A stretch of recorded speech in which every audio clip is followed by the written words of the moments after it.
السلام علیکم ناظرین، میں ہوں حکیم عامر رضا گبھایا۔ ہمیشہ کی طرح آپ کی خدمت میں حاضر ہوا ہوں، اور آج کا جو موضوع ہے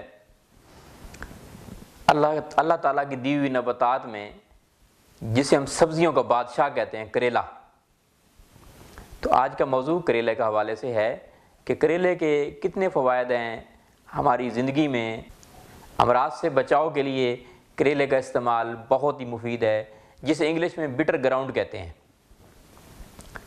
کریلا میں آئرن بھی موجود ہے، ہڈیوں کو مضبوط کرتا ہے، اسی طرح دانتوں کے مضبوطی کے لیے بہت مفید ہے، دماغ کے لیے بہت مفید ہے۔ اس میں وافر مقدار میں جو ہے فاسفورس پایا جاتا ہے، جو جگر اور تلی کے امراض کے لیے بہت مفید ہے۔ جن کا تلی بڑھ جاتی ہے جگر کی، اس کے لیے بہت مفید ہے۔ ساگ کا استعمال اس کا اگر کیا جائے یہ بہت مفید ہے۔ اسی طرح جو چیچک اور خسرہ کے امراض کے لیے بہت مفید ہے، اس کا اگر ساگ استعمال کیا جائے، اس کا سالن استعمال کیا جائے، اس کی ہانڈی استعمال کی جائے۔ ڈائبٹیز کا تو اپنا منہ توڑ جواب ہے۔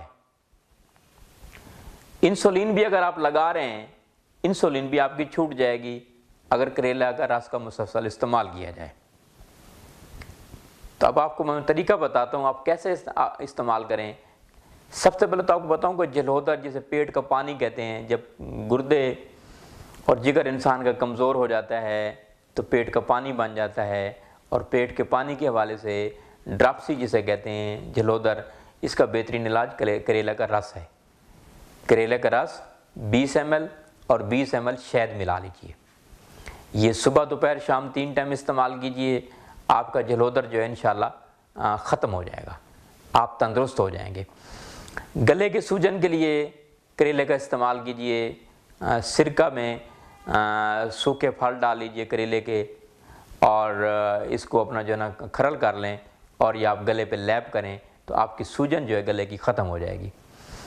بواسیر کے امراض کے لیے بہت مفید ہے، کریلے کا رس استعمال کیا جائے یا کریلے کا جوشاندہ استعمال کیا جائے تو یہ بواسیر کے لیے بھی بہت مفید ہے، مگر سبز کریلے کا رس۔ کانوں کے درد کے لیے کریلے کا استعمال کیا جائے، کریلے کے رس کا، تو کریلے کا رس نیم گرم کر کے کانوں میں آپ 4-5 ڈراپس ڈالیں۔ آپ کے کانوں میں پیپ ہے، آپ کے کانوں میں درد ہے تو اس کے لیے بہت مفید ہے، فوری طور پہ انشاءاللہ آپ کو فائدہ ملے گا۔ جوڑوں کے درد میں اس کا بھرتا بنا لیں، جیسے ساگ کا بھرتا ہم بناتے ہیں، جیسے بینگن کا بھرتا بناتے ہیں، بھرتا بنا لیں اور مریض کو کھلائیں، اور ساتھ میں اس کا جوڑوں کے درد والی جگہ پہ لیپ بھی کریں نیم گرم کر کے۔ تو گرم لیپ کریں جتنا ہماری باڈی برداشت کر سکتی ہے، تو آپ کے جوڑوں کا درد انشاءاللہ 2-3 روز میں ہی ٹھیک ہو جائے گا۔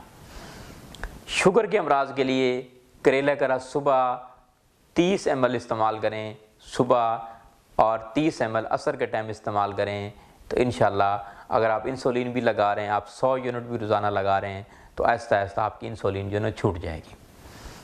دوسرا طریقہ یہ ہے کریلے کی ہانڈی بنا کے کھائیں۔ تیسرا، اگر رس آپ کے پاس موجود نہ ہو تو پھر آپ سبز کریلے کو یا پکے ہوئے کریلے کو سایہ میں آپ خشک کر لیجئے، اس کا سفوف بنا لیجئے۔ سفوف جو ہے آدھا چمچ صبح اور آدھا چمچ شام کو پانی کے ساتھ لیجئے، یا چاٹی والی لسی کے ساتھ لیجئے، تو یہ بہت مفید ہے، آپ کی ڈائبٹیز انشاءاللہ کنٹرول رہے گی۔ تیسرے نمبر پہ 3 چیزیں آپ کو بتائیں۔ چوتھے نمبر پہ یہ ہے کہ آپ کریلے کا جو ہے رس استعمال کریں، اور پھر 1 گھنٹے بعد جو ہے مکھن گائے والا اس کے ساتھ آپ روٹی کا استعمال کریں، تو یہ بھی بہت مفید ہے ڈائبٹیز پیشنٹ کے لیے۔ دماغ کی طاقت کے لیے استعمال کیجئے اس کا کریلا، اور اس میں گوشت آپ ڈال لیجئے، دیسی گھی میں بنائیں تو یہ بھی بہت مفید ہے۔ جگر کے امراض کے لیے، جن کو ہیپاٹائٹس سی ہے، ہیپاٹائٹس بی ہے، صفراوی امراض ہیں، تو اس کے لیے کریلے کا رس استعمال کریں صبح خالی پیٹ، 30 ml روزانہ استعمال کریں، اور 41 دن استعمال کریں۔ آپ کا انشاءاللہ کالا جرقان انشاءاللہ ختم ہو جائے گا، جگر کی سویلنگ ختم ہو جائے گی، سوجن ختم ہو جائے گی، آپ اپنے آپ کو بہتر محسوس کریں گے۔ خون صاف کرنے کے لیے بہت مفید ہے، بلڈ فلٹریشن کے لیے بہت مفید ہے۔ اسی طرح جو ہے کریلا اور مٹن کا قیمہ استعمال کریں، یہ بھی بہت مفید ہے آپ کے اعصاب کی طاقت کے لیے، شوگر کے لیے، جگر کے لیے، سبھی امراض کے لیے بہت ہی مفید ہے۔